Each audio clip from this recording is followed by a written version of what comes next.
They mocked him, underestimated him, and thought he wouldn't fight back, until one perfectly executed move left the school in stunned silence.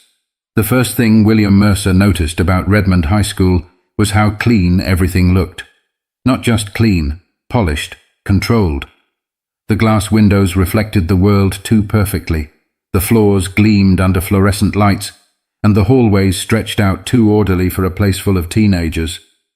It wasn't like his old school in Birmingham, Alabama, where the walls were covered in student murals, and you could hear someone beatboxing in a stairwell at any given moment. Redmond High felt sterile. His mum had called the move a fresh start. His dad, always more direct, had called it a necessary change. William wasn't sure what to call it yet. But the moment he walked through those front doors, he could feel it. People were looking, not staring. That would be too obvious. But the quick glances, the barely whispered comments, the way some students eyed him from head to toe before turning away, it all said the same thing. Who's this guy? William wasn't small for a 16-year-old. At 5'10", he had the kind of build that came from years of training, not just working out. Lean, controlled muscle. He moved with the quiet confidence his father had drilled into him. Steps measured, posture straight, never slouching. And yet, to them, he must have looked like an outsider. Because he was. He made it to the front office without incident, collecting his schedule from the overly polite receptionist. As he walked out, a group of students near the lockers caught his attention. A tall, broad-shouldered guy with perfectly styled blonde hair was leaning against the lockers, flanked by two others, who laughed at something he had just said. Their laughter wasn't loud. It was the kind meant to be overheard, just enough to make sure the target knew they were the joke. William wasn't the target, yet, but he could feel it. A slow calculation. The blonde guy, Ryan Callowell, according to the class roster he had glanced at earlier, gave him a look that wasn't exactly hostile, but it wasn't welcoming either. It was the kind of look someone gave when they were deciding whether or not to make a problem out of you. William had seen it before. Ryan smirked, leaned toward one of his friends, and said something low enough that William couldn't hear. The two others chuckled, looking at him just a little too long. William exhaled slowly through his nose and walked past them, ignoring it. He had nothing to prove. His dad's voice echoed in his head, the same advice he'd been given 100 times. Strength isn't about showing off. It's about knowing when to walk away. So, he walked away. But the thing about guys like Ryan, they don't like being ignored. And this wasn't the last time they'd cross paths. But William didn't know that yet. William had been at Redmond High for less than a week, but he already knew how things worked. The school had an unspoken order, a quiet hierarchy that didn't need to be spelled out. The athletes ran things, the wealthy kids acted like royalty, and everyone else just found a way to exist without drawing attention. William? He was somewhere in between. He wasn't loud, wasn't looking for trouble, but he also wasn't timid. And that alone made him stand out. People like Ryan Callowell, they thrived on easy targets. Kids who shrank back, kids who laughed nervously when they were insulted, kids who didn't know how to respond. William wasn't one of those kids, but Ryan was determined to make him one. It started small. In the hallways, a shoulder bump that wasn't accidental. A "watch where you're going" muttered just loud enough for William to hear. A notebook, accidentally, knocked off his desk in history class. Ryan would flash that smirk afterward, like he was testing something, waiting for a reaction. William gave him nothing. Then came the comments. Didn't know they let kids from the hood in here. Mercer, you ever think about trying out for football? I mean, you people are good at that, right? Man, you're quiet. No smart comebacks? I thought you guys were supposed to be funny. The worst part? Ryan never said it outright in front of a teacher. It was always just low enough that the wrong person could dismiss it as a joke. Just subtle enough that Ryan could shrug and act innocent if someone called him out. And the others, they laughed. Not all of them, but enough. Enough to make William's hands tighten into fists under his desk. He thought about telling his dad, but he already knew the response. Handle it with discipline. Don't stoop to their level. And his mom, she'd worry. She'd tell him to talk to a teacher, and William knew that wouldn't help. The school wasn't going to punish one of its star athletes over something they couldn't prove. so William handled it like he always had. He ignored it. At least that was the plan, until one moment changed everything. It was lunch period, Friday. William had just sat down with his tray, minding his own business, when a shadow fell over his table. Ryan. Behind him stood Zach and Brandon, his usual entourage. Ryan grinned. Loud enough for the nearby tables to hear, he said, "Man, I've been wondering. How come you don't talk much, Mercer?" "What, cat got your tongue?" William didn't respond. He took a bite of his food, chewing slowly. That answer wasn't good enough. Ryan grabbed the apple off William's tray and tossed it across the cafeteria. It landed with a dull thud near the drink station. A few heads turned, students waiting to see what would happen next. William set his fork down. Carefully, deliberately, he looked at Ryan, meeting his eyes for the first time all week. Ryan smiled, mistaking William's silence for fear. And that's when he made his biggest mistake. He shoved William's shoulder, hard.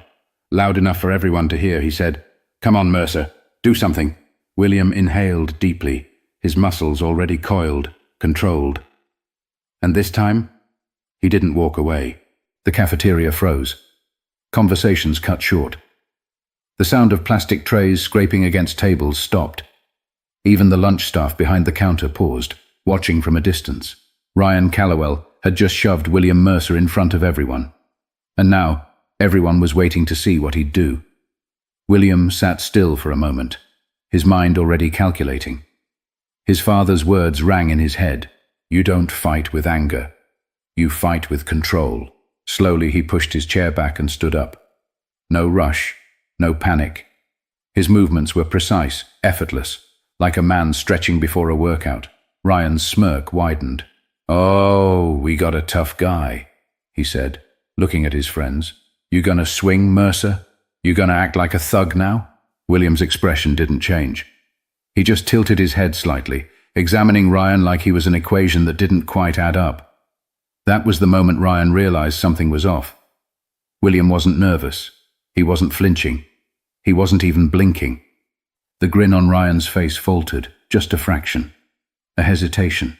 A slight shift in his weight, like some deep primal instinct was kicking in, warning him that maybe, just maybe, he'd made a mistake. But it was already too late. Ryan reached out, shoving William again. This time, William moved, fast. Before Ryan's hands could fully extend, William's left hand shot up, gripping Ryan's wrist in one smooth motion. His right hand came up next, lightning quick, controlled, clamping onto Ryan's elbow. Then, with zero effort, William pivoted just slightly, using Ryan's own momentum against him. Ryan's feet left the ground. His back slammed onto the cafeteria floor before he even knew what had happened. A sharp, stunned silence filled the room. Ryan gasped, genuinely shocked. His body sprawled on the tile. He scrambled to sit up, eyes wide, confused. His friends took a step forward, but William didn't even look at them. Instead, he crouched down next to Ryan, his voice low, even. "Don't touch me again. No threats, no insults. Just a statement." And that's what made it so much worse. Ryan wasn't just beaten. He was dismissed.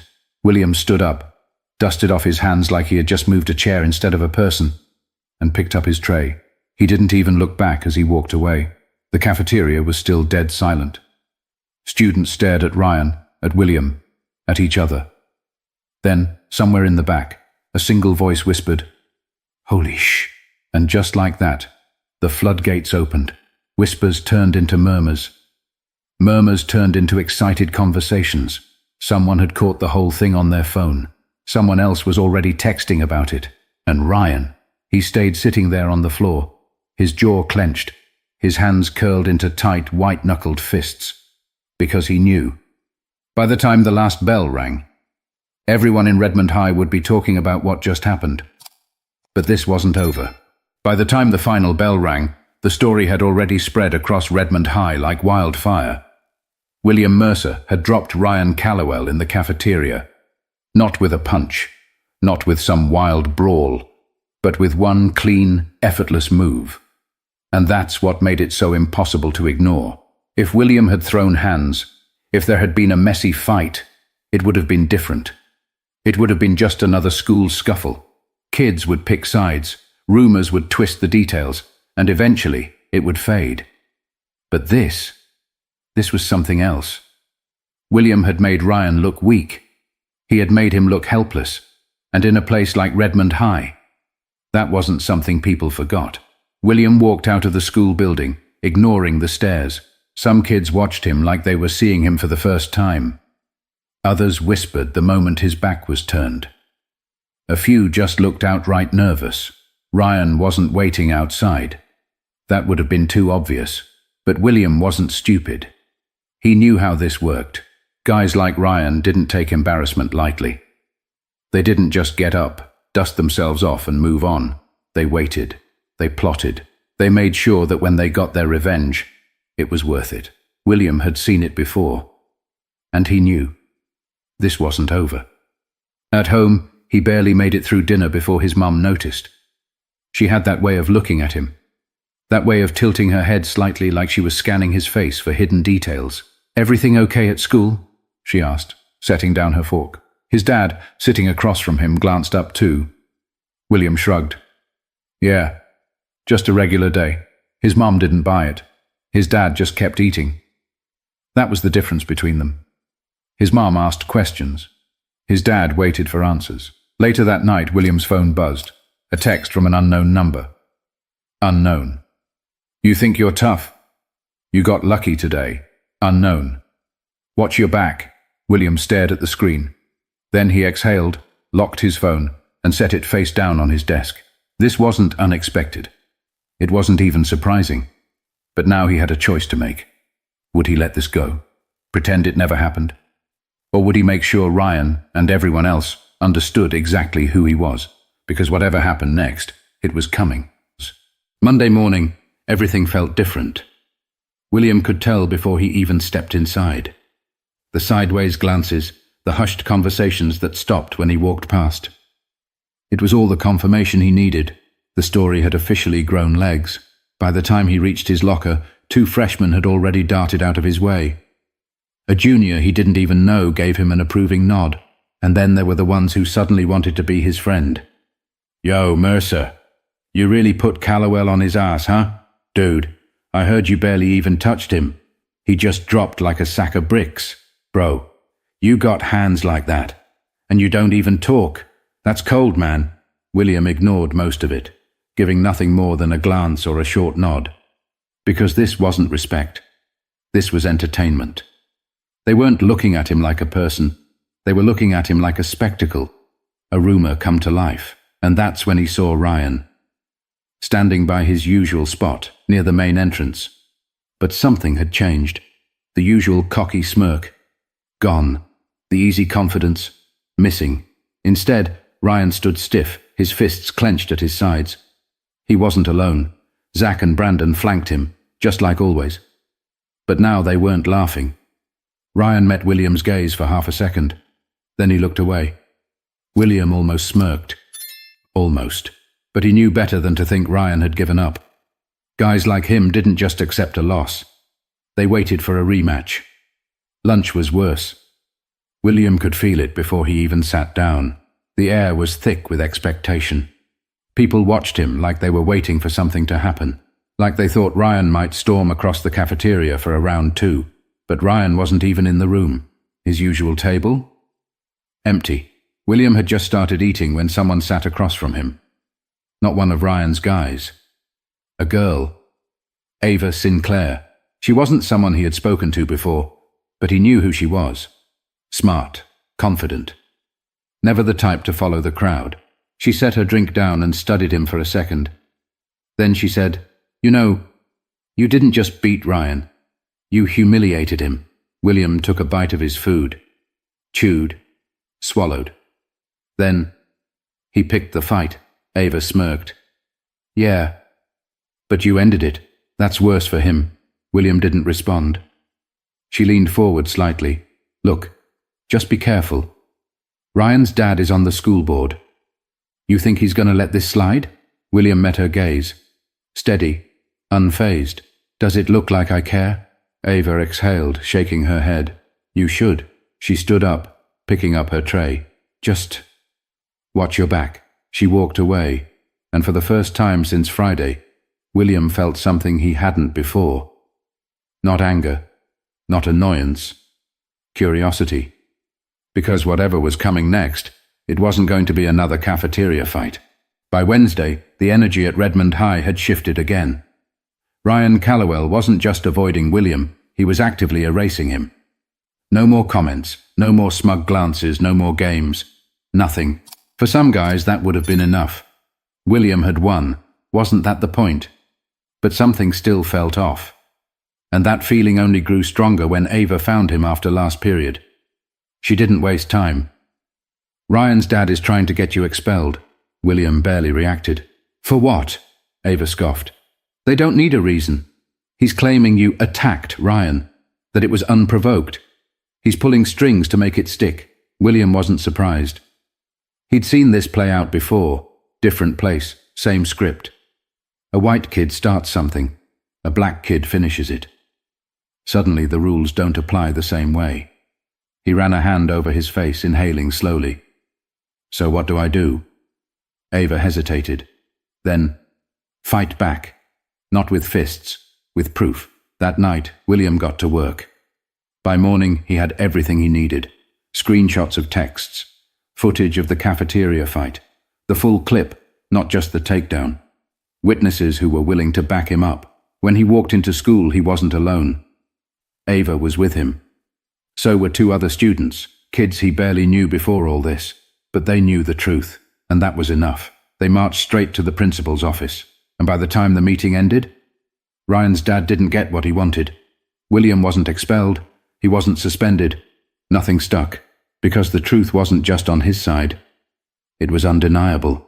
Ryan didn't come back to school for the rest of the week. When he finally returned, he wasn't the same. Quieter, less confident. He kept his head down, his voice lower. He wasn't afraid of William. But he understood. William hadn't just beaten him in a fight. He had beaten him where it really mattered. And that's what people remembered. William never asked for respect. He never asked for attention. He just wanted to exist without being tested, without being challenged, without having to prove himself over and over again. But the reality? Some people only learn through consequences. And when you finally show them what you're capable of, they never forget. Sometimes standing your ground isn't about throwing a punch. It's about making sure the truth is louder than the lies. If this story resonated with you, hit subscribe and let us know in the comments. Have you ever had to prove yourself when you shouldn't have had to?